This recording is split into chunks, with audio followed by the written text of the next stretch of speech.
यह है अयोध्या की पावन भूमि पर स्थित हनुमानगढ़ी धाम, वह दिव्य स्थान जहां आज भी बजरंगबली एक राजा की तरह विराजमान है, जहां श्रद्धा सिर्फ भावना नहीं बल्कि शक्ति बन जाती है, जहां हर सांस में भक्ति बसती है और जहां हर पत्थर इतिहास की एक जीवित कहानी कहता है।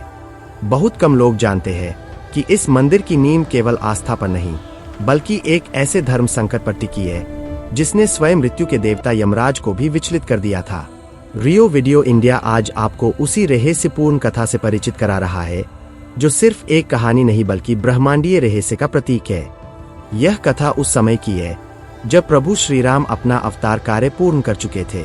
रावण वध हो चुका था, धर्म की स्थापना हो चुकी थी, अयोध्या में रामराज्य स्थापित हो चुका था और अब प्रभु ने बैकुंठ लोक लौटने का निर्णय लिया।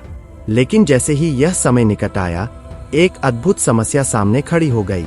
अयोध्या की पवित्र भूमि पर मृत्यु का प्रवेश असंभव था, क्योंकि जहां स्वयं हनुमान जी पहरा दे रहे हो वहां काल भी प्रवेश करने से पहले 100 बार सोचता है।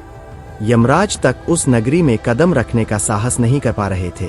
प्रभु श्री राम जानते थे कि जब तक हनुमान जी उनके साथ है तब तक काल भी उन्हें स्पर्श नहीं कर सकता।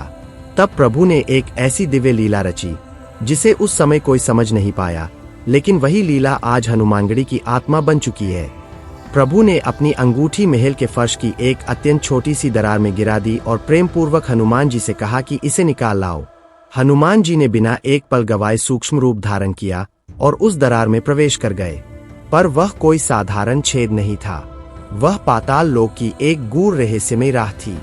जैसे जैसे हनुमान जी आगे बढ़ते गए, लोग बदलते गए, दिशाएं बदलती गईं, समय का स्वरूप बदलता गया। वहां उनकी भेंट वासुकी नाग से हुई, जिनका तेज स्वयं दिव्यता से भरा हुआ था। वासुकी नाग उन्हें एक ऐसे स्थान पर ले गए जहां अंगूठियों का एक विशाल पर्वत पड़ा था। असंख्य अंगूठियां, अनगिनत युगों की स्मृतियां, समय का संचित इतिहास। यह दृश्य देखकर हनुमान जी स्तब्ध रह गए। तब वासुकी नाग ने कहा, हे पवन पुत्र, यह समय का चक्र है। हर त्रेता युग में श्री राम अपनी अंगूठी गिराते हैं और हर बार एक हनुमान उसे लेने यहाँ आता है।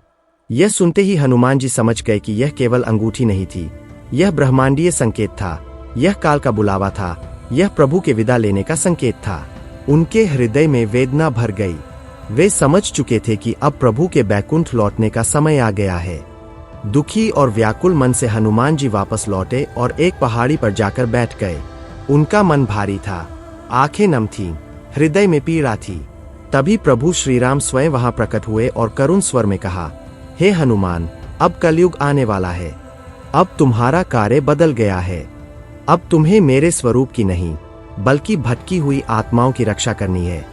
अब तुम्हें मानव जाति को मार्ग दिखाना है, उन्हें अंधकार से प्रकाश की ओर ले जाना है। यही वह क्षण था जब हनुमान जी को उनका नया कर्तव्य मिला। यही वह स्थान था जहां उन्हें कलयुग का रक्षक बनने का वरदान मिला। और जिस पहाड़ी पर प्रभु श्री राम ने उन्हें यह दिव्य दायित्व सौंपा था, वही पवित्र स्थान आगे चलकर हनुमानगढ़ी कहलाया। आज वही स्थान श्रद्धा का केंद्र है, शक्ति का स्रोत है और विश्वास की जीवित मिसाल है। आज भी माना जाता है कि जो सच्चे मन से हनुमानगढ़ी आता है उसकी समस्या सिर्फ सुनी नहीं जाती, उसका समाधान भी होता है।